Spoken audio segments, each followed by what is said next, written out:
નમસ્કાર, આપ જોઈ રહ્યા છો ઇન્ડિયા ન્યૂઝ ગુજરાત અને હું છું આપની સાથે કોમલ અગ્રવાલ। શરૂઆત કરીએ મહત્વના સમાચારોથી। તો ઓડિશાના બાલાસોરમાં શુક્રવારે સાંજે થયેલ ટ્રેન દુર્ઘટનામાં મૃત્યુઆંક વધીને 288 થઈ ગયા છે। ન્યૂઝ એજન્સી આ જાણકારી આપી છે। આ અકસ્માતમાં 900થી વધુ મુસાફરો ઘાયલ થયા છે। રેલવેના જણાવ્યા અનુસાર 650 લોકો હોસ્પિટલમાં દાખલ છે। અકસ્માત શુક્રવારે સાંજે લગભગ 7 વાગે બાલાસોરના બહનગા બાजार સ્ટેશન પાસે થયો હતો। વડાપ્રધાન નરેન્દ્ર મોદી શનિવાર બપોરે ઘટના સ્થળે પહોંચ્યા અને અધિકારીઓ પાસેથી માહિતી મેળવી। ત્યારબાદ કટક હોસ્પિટલમાં ઘાયલોને મળ્યા। આ પહેલા પીએમએ ટ્રેન દુર્ઘટનાની સમીક્ષા માટે ઉચ્ચ સ્તરીય બેઠક પણ બોલાવી હતી। વડાપ્રધાન નરેન્દ્ર મોદીએ ઘટના સ્થળે પહોંચ્યા અને ત્યાં હોસ્પિટલમાં ઘાયલોને પણ મળ્યા હતા। તેમણે કહ્યું હતું કે આ દુર્ઘટનામાં જે પણ દોષિત હશે તેને બક્ષવામાં આવશે નહીં। તમામ પ્રકારના પરીક્ષણો માટે સૂચનાઓ આપવામાં આવી છે। અમે આ ઘટનામાંથી બોધપાઠ લઈને સિસ્ટમમાં સુધારો કરીશું। વડાપ્રધાને ઘાયલોને મદદ કરનારા લોકો આભાર માન્યો હતો। તો સાથે સાથે જ આપને પણ જણાવી દઈએ કે હાવડાથી ચેન્નઈ જઈ રહેલ કોરોમંડલ એક્સપ્રેસ અહીં પાટા પરથી ઉતરી ગઈ હતી। હાઈ સ્પીડ કોરોમંડલ એક્સપ્રેસનું એન્જિન માલગાડી સાથે અથડાયું હતું। ટ્રેનના ડબ્બા ત્રીજા ટ્રેક ઉપર પડ્યા હતા અને થોડા સમય પછી તે જ ટ્રેક પર આવી રહેલ હાવડા બેંગલુરુ દુરંતો કોરોમંડલ એક્સપ્રેસના કોચ સાથે અથડાઈ હતી। કેન્દ્રીય મંત્રી અનુરાગ ઠાકુરે કહ્યું હતું કે અમે ઘટનાના કારણની તપાસ કરી રહ્યા છીએ। હાલમાં અમારું ધ્યાન ઘાયલોને શ્રેષ્ઠ સારવાર આપવાનું છે। ઘણા લોકોએ જીવ ગુમાવ્યા છે અને મને લાગે છે કે આવા મુદ્દાઓની રાજનીતિકરણ ના કરવું જોઈએ। દેશને એક સાથે આવવાની જરૂર છે।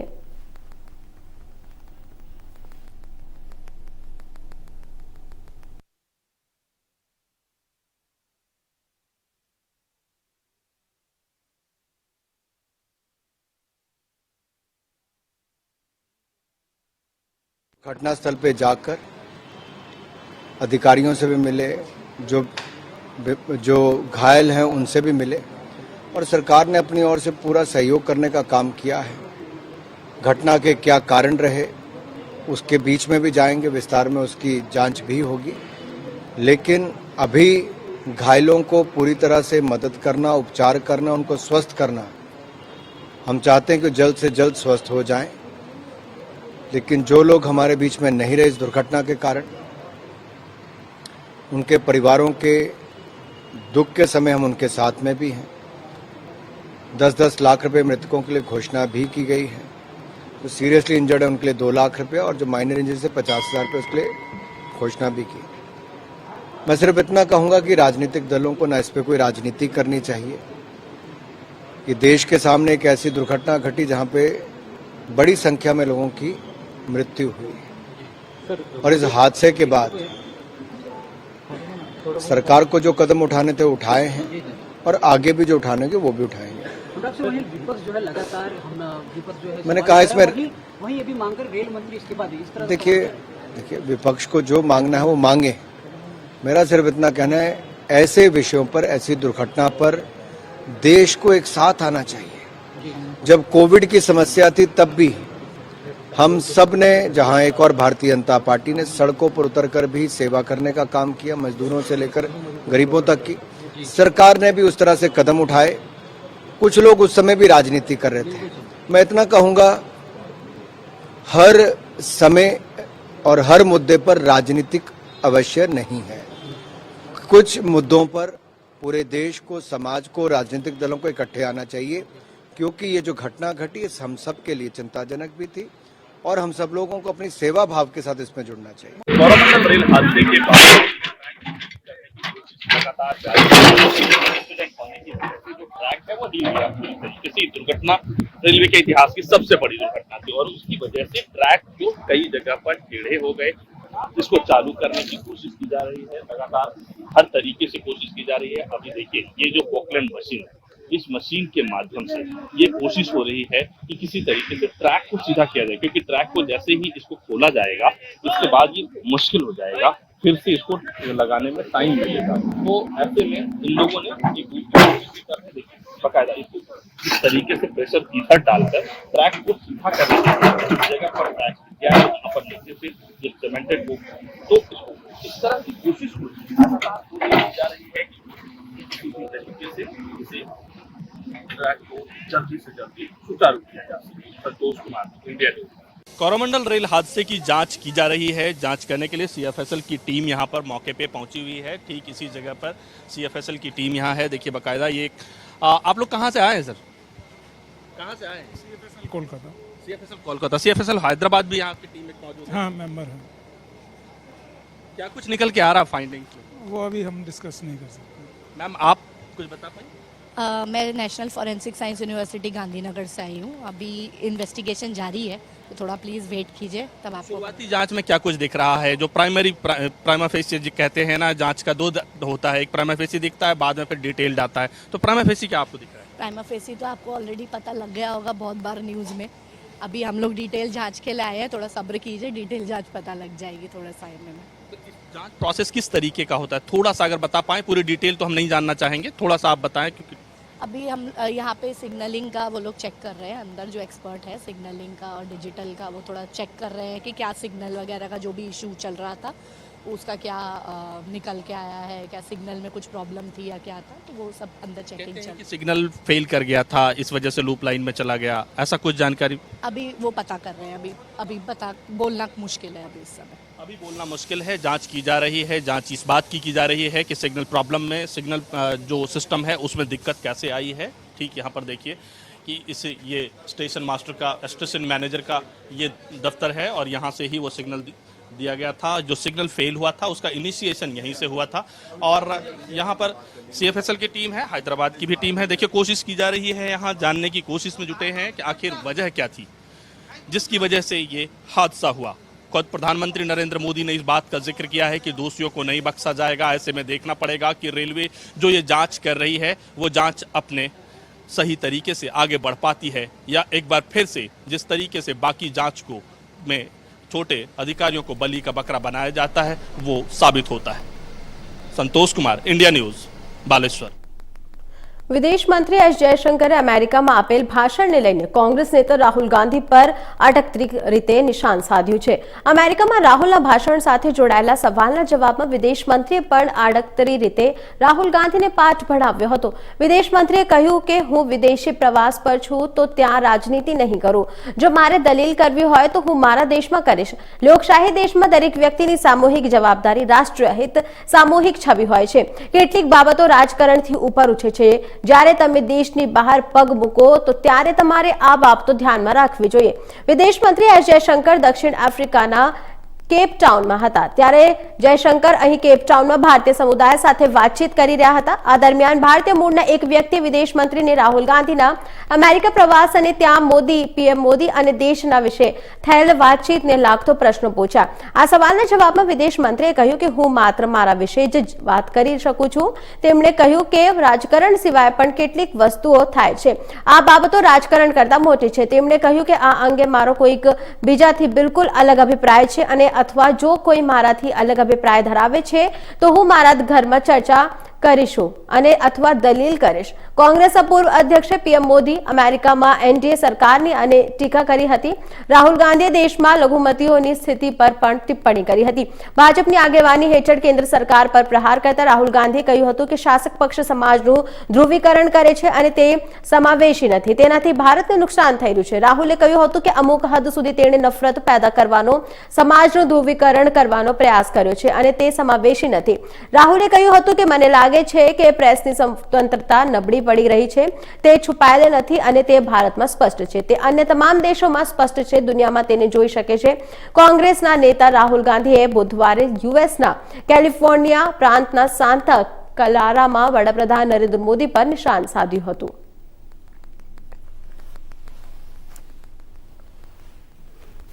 But your other question, how do you react to what some people who go to the US say on some things?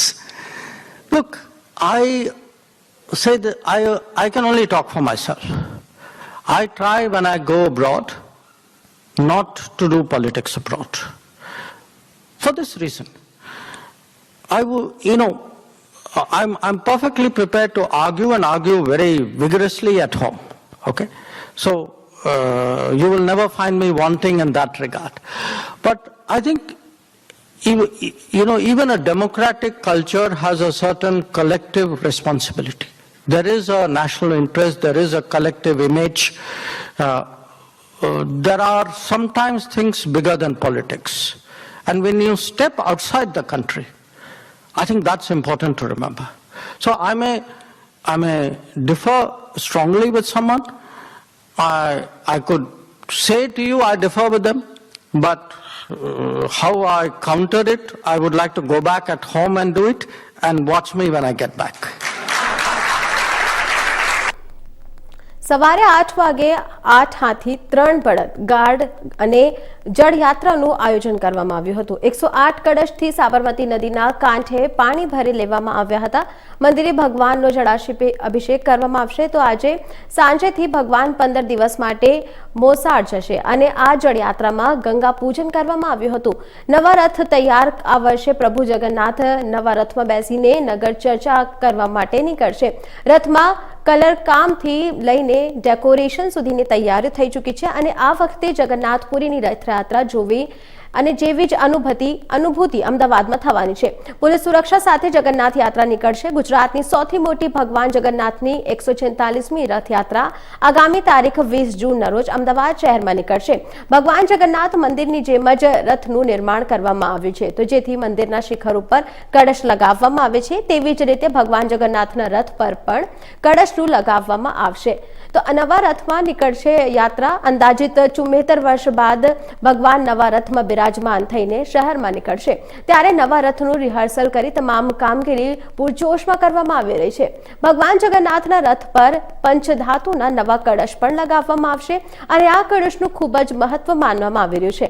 15 કિલોનો એક કળશ છે અને સમગ્ર ભારતમાં જગન્નાથપુરી અને અમદાવાદ ખાતે આવેલ જગન્નાથ મંદિરના શિખર પર સુદર્શન ચક્ર કળશ છે.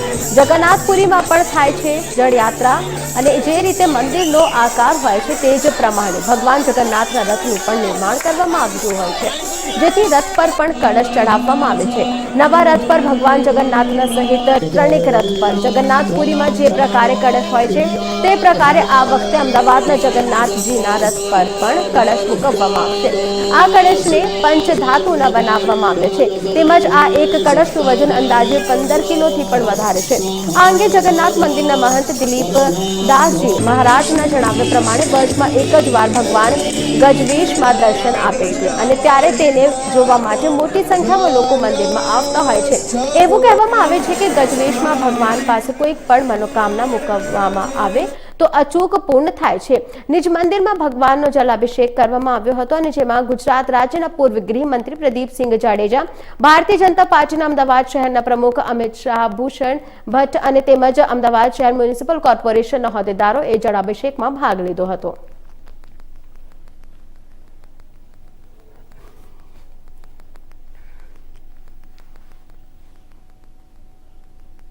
કેન્દ્રમાં વડાપ્રધાન નરેન્દ્ર મોદીની ભાજપ સરકારના શાસન 9 વર્ષ પૂર્ણ થતા સમગ્ર રાજ્યમાં પ્રદેશ ભાજપ દ્વારા ઠેર ઠેર ઉજવણી કરવામાં આવી રહી છે. ત્યારે સુરેન્દ્રનગર ખાતે યુપીના કેન્દ્ર સરકાર રાજ્યમંત્રી જેપીએસ રાઠોડ ખાસ ઉપસ્થિત રહ્યા હતા અને વડાપ્રધાન નરેન્દ્ર મોદીના 9 વર્ષ શાસનમાં થયેલ વિવિધ વિકાસ કામોના વિજયલક્ષી યોજના વિશે ચર્ચા વિચારણ કરી દરેક યોજનાઓનો લાભ વધુમાં વધુ લોકોને લેવા આહવાન કર્યું હતું.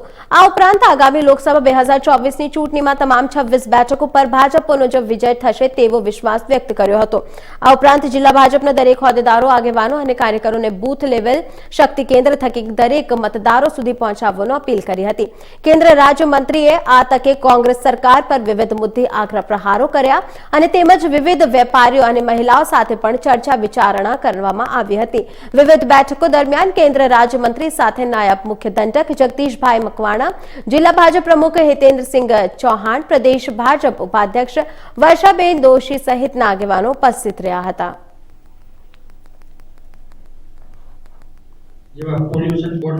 माननीय प्रधानमंत्री नरेंद्र मोदी जी की सरकार को 9 साल पूर्ण हुए। इन 9 सालों में पूरे देश की राजनीतिक परिदृश्य को बदलने का काम माननीय प्रधानमंत्री जी के द्वारा किया गया है। देश के इंफ्रास्ट्रक्चर को बदला है, देश में लोकतंत्र की भावना को और बढ़ाने का काम किया है। देश के गरीबों के साथ उनके जन कल्याणकारी योजनाओं के माध्यम से उनके जीवन को बदलने का काम हुआ है। देश में मातृशक्ति का सम्मान बढ़ाने का काम हुआ है। बेटी बचाओ बेटी पढ़ाओ से लेकर देश को डिजिटल क्रांति देने का काम माननीय प्रधानमंत्री जी के द्वारा किया गया है। वैश्विक परिदृश्य में देखें तो G20 का नेतृत्व करके जिस तरीके से हर भारतवासी का मान सम्मान बढ़ाने का काम प्रधानमंत्री जी ने किया है, माननीय नरेंद्र मोदी जी के नाम का डंका आज पूरी दुनिया में बज रहा है।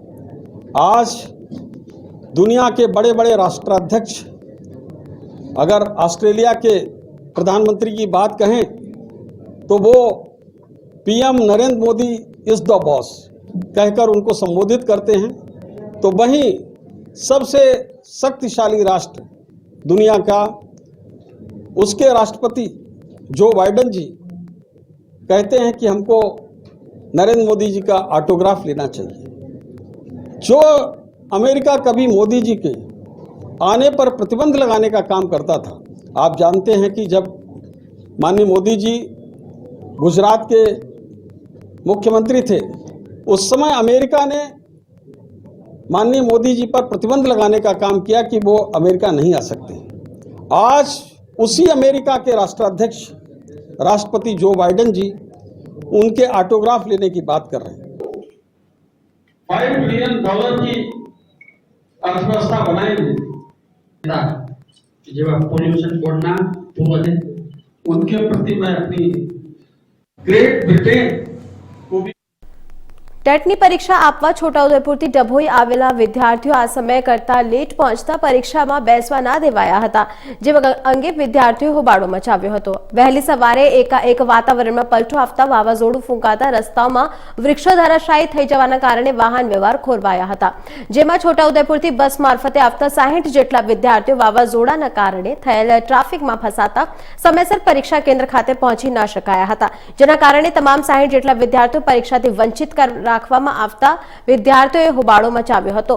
ઉલ્લેખનીય છે કે શહેરના 5 જેટલા સેન્ટરો પર ટેટની પરીક્ષા લેવામાં આવી હતી, જેમાં અલગ અલગ શહેરોના વિદ્યાર્થીઓ પરીક્ષા આપવા આવ્યા હતા, જેમાં છોટાઉદેપુરના વિદ્યાર્થીઓ લેટ પહોંચતા બેસવા ન દેવાતા આવતા વિદ્યાર્થીઓએ ભારે સૂત્રોચ્ચાર કરી પોતાનો વિરોધ નોંધાવ્યો હતો।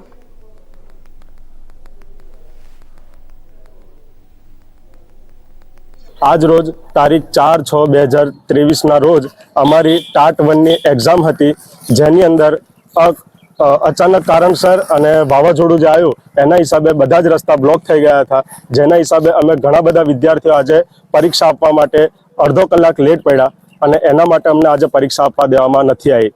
હવે જે વાવાઝોડું આવ્યું એ કંઈ અમારા કારણે નથી આવ્યું સર, એટલે અમારી સરકારને એક જ વિનંતી છે કે જેટલા પણ વિદ્યાર્થીઓ કે જે આ પરીક્ષા આપવાની અંદર આજે રહી ગયા છે, તો આ પરીક્ષા આજે પ્રશ્ન ખરો એ માત્ર ને માત્ર એક સ્કૂલનો નથી, સમસ્ત ગુજરાતની અંદર જેટલા પણ વિદ્યાર્થીઓ એ ઘણા બધા વિદ્યાર્થીઓ આનાથી ગ્રસિત થયેલા છે, તો એ તમામ જે બાકી રહી ગયા છે એ તમામને પરીક્ષા ફરીથી આપવા દેવાય, યા તો એવી રીતના સરકાર કોઈ બીજી ગોઠવણી કરે કે બીજું પેપર જે બાકી રહી ગયા વિદ્યાર્થીઓનું લેવાય, એવી બસ અમારી એક નમ્ર વિનંતી છે સરકારને। તમે કે ઉપર રજૂઆત કરી? અમે ગાંધીનગર ટેલિફોનિક વાત થઈ, એની અંદર એ લોકો એવું કીધું હતું કે તમને છેલ્લે 15-20 મિનિટ સુધી તમને એન્ટ્રી આપવામાં આવશે, પણ અમારા જે એક બેન હતા એ 12:18 આવ્યા, પણ તેમ છતાં પણ એ લોકોને એન્ટ્રી આપવા દેવામાં નથી આવી। અમે 12:30 અહીંયા હાજર થયા હતા તો પણ અમને લોકોને અહીંયા અંદર એન્ટ્રી આપી નથી।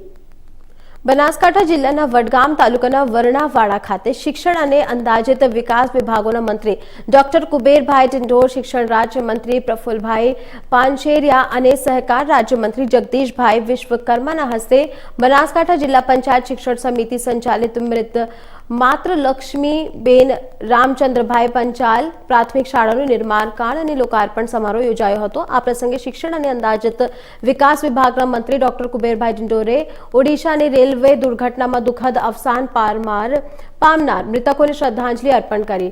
શાળાઓના દાતાઓ અને ગ્રામજનોને અભિનંદન પાઠવતા જણાવ્યું કે વરણાવડમાં શિક્ષણનું સરસધામ બનાવીને લોકોની સેવા માટેનું ખૂબ જ ઉમદા કાર્ય છે. બનાસકાંઠા જિલ્લામાં 15,000થી વધુ શિક્ષકો બાળકોના ઉજ્જવળ ભવિષ્યનું નિર્માણ કરી રહ્યા છે. આપણા બાળકોને આધુનિક જમાના પ્રમાણનું શિક્ષણ મળી રહે તે માટે મુખ્યમંત્રી ભૂપેન્દ્ર પટેલની સરકારે સરકારી શાળાઓમાં સ્માર્ટ ક્લાસ અને કમ્પ્યુટર વર્ગખંડનું નિર્માણ કર્યું છે, જેનાથી શિક્ષિત અને સમૃદ્ધ સમાજનું નિર્માણ થઈ રહ્યું છે. મંત્રીના હસ્તે આ શાળા દાતા વિરેન્દ્ર પંચાલ અને તેમના પરિવારજનો તથા આ શાળામાં ₹51 લાખનું માતબર દાન કરનાર દાતાઓના પરિવારજનોનું સન્માન કરવામાં આવ્યું હતું. તો આ પ્રસંગે ઓડિશામાં જે રેલ દુર્ઘટના થઈ હતી એના ઉપર પણ દુઃખ વ્યક્ત કર્યો હતો.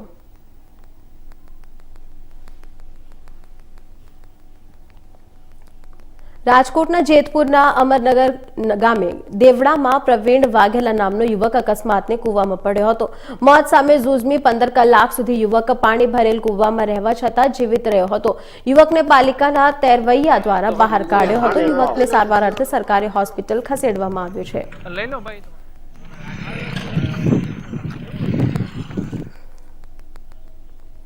સાબરકાંઠા જિલ્લામાં છેલ્લા 2 દિવસથી વાતાવરણમાં પલટો આવતા કમોસમી વરસાદના કારણે અનેક જગ્યાએ નુકસાન થયું છે. ખેડૂતોના ઉનાળુ પાકને ભારે નુકસાન સર્જાયું છે, જેમાં ખેડૂતોના તૈયાર પાક પર વરસાદી પાણી ફરી વળતા ખેડૂતોને હાલ તો રોવાનો વારો આવ્યો છે.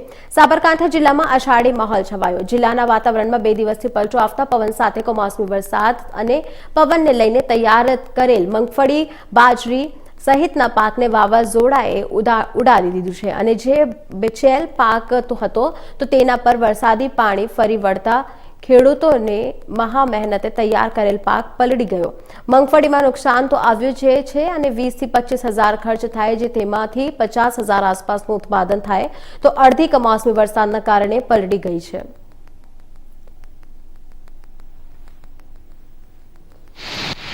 બારી માસ કમોસમી વરસાદ થઈ ગયો છે, બરોબર. એ બાજરી ખૂંટાતી હતી, વડાતી હતી, એક બાજુ લણવાનું ચાલુ હતું, તે આ બાજરી પલળી ગઈ. પછી બીજા નંબરમાં ઘઉંની ખેતી હતી, ઘઉંમાં વરસાદ ને બગડી ગયું. મગફળીની ખેતી કરી, મગફળીમાં ડાગીના ભાવ ના મળ્યા, તો આ ખેડૂતો કઈ રીતના ખેતી કરું? કમોસમી વરસાદ આવ્યો ત્યાં બાજરી લણેલી છે અને બગડી ગઈ છે. એમાં સરકાર કોઈ સહાયતા આપશે? ગઈ વખતે ઘઉંમાં એ પણ કમોસમી વરસાદ આવી ગયો હતો, એમાં વગર કોઈ સહાય મળી નથી. પણ આ વર્ષે શું ખબર સરકાર સહાય આપે છે કે નથી આપતા, એની જાણ કરવાની છે. અને આ બાજરી બધી બગડી ગઈ છે. અમારે આગળ ખેડૂતોને ખેતી કઈ રીતે કરવી એનો અનુભવ નથી. મગફળી તો કપાસ બધું બગડી જાય. અષાઢી બીજ પહેલા પંચમહાલમાં મેઘો મલકાયો હતો. શહેરા, ગોધરા, મોરફારેના, કાંકરી, ખરડિયા, નરસાના, છાડીપ સહિત ગ્રામીણ વિસ્તારોમાં આ ધોધમાર વરસાદ પડ્યો હતો. ભારે પવન સાથે વીજળીના કડાકા ભડાકાથી વાતાવરણ ગૂંજી ઉઠ્યું હતું. પવન સાથે વરસાદના આગમનથી વાતાવરણમાં ઠંડક પ્રસરી હતી.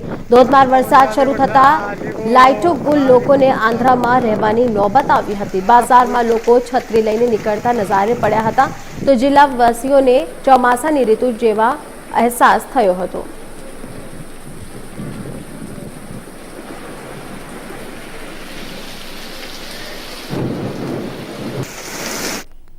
વલસાડ જિલ્લામાં વહેલી સવારથી જ વાતાવરણમાં પલટો આવ્યો છે. વલસાડ શહેર સહિત આજુબાજુના વિસ્તારમાં ધીમી ધારે વરસાદ પડ્યો હતો. હવામાન વિભાગ દ્વારા વરસાદની આગાહી કરવામાં આવી હતી. વરસાદ પડતા સમગ્ર વિસ્તારમાં ઠંડક પ્રસરી હતી.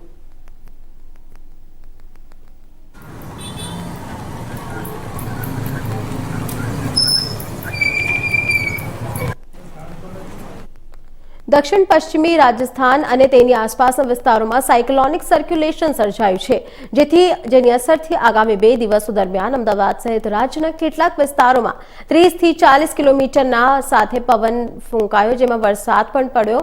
જેના પગલે વહેલી સવારથી જ અમદાવાદમાં ભારે પવન સાથે વરસાદ શરૂ થયો હતો. શહેરના પૂર્વ અને પશ્ચિમ વિસ્તારમાં ભારે પવન ફૂંકાયો હતો. પવન સાથે વરસાદ પણ શરૂ થયો હતો, જેના કારણે ખેડૂતોને પણ નુકસાન થયું છે. શહેરના પૂર્વ અને પશ્ચિમ વિસ્તારમાં ભારે પવન ફૂંકાયો હતો. પવન સાથે વરસાદ પણ શરૂ થયો હતો.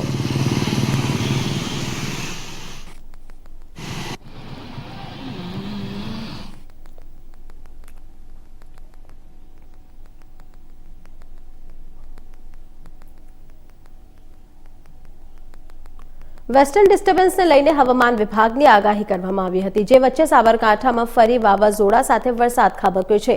સાબરકાંઠા સહિતના વિસ્તારોમાં ભારે પવન સાથે વરસાદ ખાબક્યો। હવામાન વિભાગ દ્વારા આગામી 3 થી 4 દિવસ ભારે પવન સાથે વરસાદની આગાહી કરવામાં આવી છે। પવન સાથે વરસાદની શરૂઆત થઈ અને જિલ્લામાં પવન અને ગાજવીજ સાથે કમોસમી વરસાદની એન્ટ્રી થઈ ગઈ છે।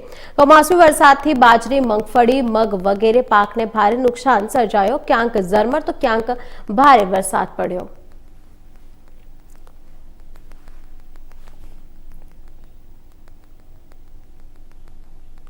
તો હાલ સમાચારમાં આટલું જ। વધુ સમાચાર માટે જોતો રહો ઇન્ડિયા ન્યૂઝ ગુજરાત, ગુજરાતની ધડકન। નમસ્કાર।